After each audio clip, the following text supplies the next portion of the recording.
Proper फिनिशिंगमध्ये माझं इथे blouse complete मी करून घेतलेला आहे आणि दुसरे इथे मी ब्लाऊज पण कट करून ठेवणार आहे. तर ते आत्ताच मी शिवणार नाही आहे. मग ते ब्लाऊज सगळं कट करून झाल्याच्यानंतर सगळं खूप जास्त असा पसारा पडला होता जिकडं तिकडं, तर ते सगळं आवरून घेतलेलं आहे मी. आणि मी बाहेर कामात होते तर घरामध्ये प्रांजल खूप जास्त असं कपडे इकडे जिकडं तिकडं अस्तव्यस्त टाकली होती. तर ते कपडे सगळे आवरून घ्यायचे होते मला. ते पटकन आवरून घेतले. ते आवरून घेतल्याच्यानंतर मला संध्याकाळची झाड वगैरे मारून घ्यायची होती घरामध्ये.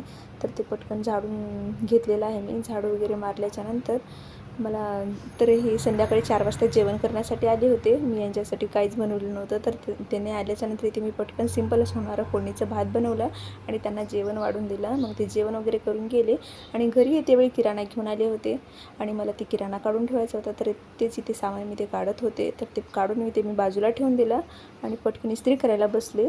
2 ते 3 दिवसासाठी यांना राजस्थानला जायचं होतं. तर ते पटकन इस्त्री करून ठेवल्याच्यानंतर मला संध्याकाळी 6 वाजता जायचं होतं प्रणितला आणायला. म्हणजे की मला कंप्लीट अर्धा तास उशीर झाला होता. मी मग 6:30पर्यंत गेले प्रणितला आणायला. मग घरी घेऊन आले त्याला पटकन. घरी आल्याच्यानंतर मला हे सगळं सामान भरून ठेवायचं होतं डब्यामध्ये, जे की डबे धुवून वाळत ठेवण्यासाठी ठेवले होते मी, जे की लेट झाला होता, उशीर झाला होता. मग ते डबे वाळल्याच्यानंतर मी सगळा किराणा त्यामध्ये भरून ठेवलेला आहे. मग ते झाल्याच्यानंतर इथे प्रणित आणि प्रांजलला मॅगी खायची होती तर ते भरून ठेवले, म्हणजे मॅगी वगैरे बनवून दिली त्यांना. मॅगी बनवून दिल्याच्यानंतर कुकरला इथे मी पांढरा भात शिजवायला ठेवलेला आहे आणि वांगे कट करून घेतलेले आहेत मी. वांगे कट करून सिंपल अशी वांग्याची भाजी, चपाती, भात असं बनवलं आणि त्यांना जेवण वाढून दिलं. मग जेवण वगैरे करून ते निघाले होते तर त्यांना बाय करून मी घरामध्ये आले.